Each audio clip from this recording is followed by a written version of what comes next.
Tohto cvičenia sa zúčastňujú viaceré krajiny, napríklad Rumunsko, Taliansko, Maďarsko, Veľká Británia, ale aj príslušníci Izraela a pravda, že naši domáci študenti. Čo sa týka cvičenia, jeho názov je Beta Testing of Hybrid Warfare Project.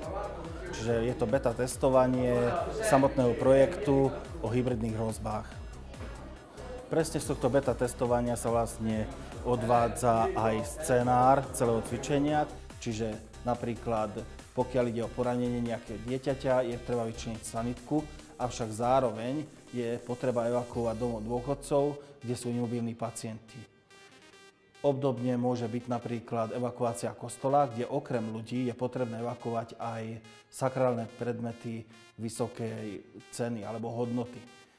Čiže nie je nepostačujúce tam dávať iba autobus pre ľudí, ale taktiež musia riešiť nejakú dopravu materiálu. A tento scenár je študentom sťažovaný hybridnými hrozbami, ako sú falošné správy, kybernetické útoky. A tieto sťažujúce podmienky študenti musia prekonať v náležitom rozhodovacom procese a veľmi rýchlo reagovať na vzniknutú situáciu. Na každú falošnú správu nasleduje reakcia celého systému simulačného, čiže ak pustíte von falošnú správu, tak prestáva napríklad občianska poslušnosť a evakuácia neprebieha tak, ako má. A presne na tieto vyhranené situácie v časovom strese musí reagovať ten krízový štáb. Napríklad falošná správa môže byť, že celé pretrhnutie priehrady je len zinscenované, nie je to pravda a účelom celej tej evakuácie je vyvlastnenie pôdy štátom kvôli tomu, aby sa mohla postaviť diaľnica. Toto je vlastne nejaká hybridná hrozba, hybridná správa, falošná, na základe ktorej vzniká občianská neposlušnosť. Nebudú nastupovať do evakuačných autobusov, poprípade vznikajú demonštrácie, ktoré potom je potrebné riešiť ďalšími zdrojmi, ako napríklad hasičov, pokiaľ je napríklad zatarasená cesta ťažkou technikou, buldozerov alebo niečím takým.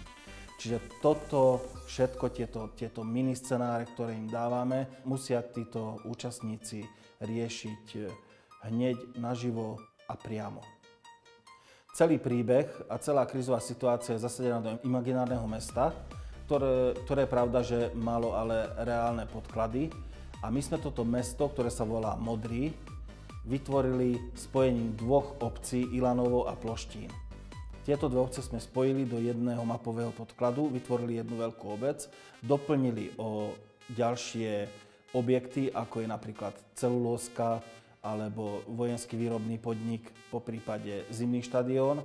A týmto vytvorené mesto je vlastne takým tým hracím stolom pre túto simuláciu. Simulácia sa vykonáva v 4 priestoroch. Toto je prvý priestor, kde sa nachádzajú virtuálne simulátory a to je tá virtuálna časť. Okrem tejto miestnosti ešte existuje miestnosť integrovanej záchrannej služby, kde sú vlastne všetci dispečeri, ktorí riadia jednotlivé auta a operačné celky v rámci tej krízovej operácie. Ďalšou miestnosťou je miestnosť krízového štábu, kde sú vlastne predstavitelia mestskej samosprávy a médií. A poslednou miestnosť je pre operátorov, teda pre tých, ktorí v podstate toto cvičenie riadia a opospodarujú ten systém, ten softwarový systém, na ktorom to cvičenie beží. Celé cvičenie je založené na konštruktívnej simulácii a tento software vlastne riešia operátori spolu s informačnými technikmi, ktorí simulujú hybridné hrozby vo forme kybernetického útoku, čím sťažujú prácu týchto záchranných zložiek.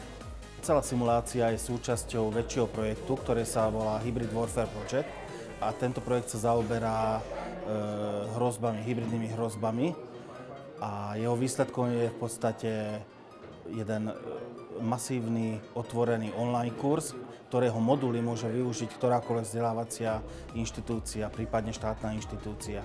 Cieľom cvičenia je precvičovanie hybridných hrozieb a to tým spôsobom, že vlastne precvičujeme rozhodovací proces u študentov, aby vedeli v relatívne krátkom čase alebo v časovom strese vykonávať alebo podávať náležité rozhodnutia. Celý projekt Hybrid Warfare je zostrojený alebo organizovaný tak, aby vyhovoval čo najširšiemu spektru obyvateľov Európskej únie. Nie je vyslovene vojenským výskumným projektom. Ide o to, aby jednotlivé školy a hlavne teda aj tie civilné univerzity a štátne školy mali možnosť čerpať výučbový materiál, ktorý potom zapracujú do svojich vlastných školských osnov.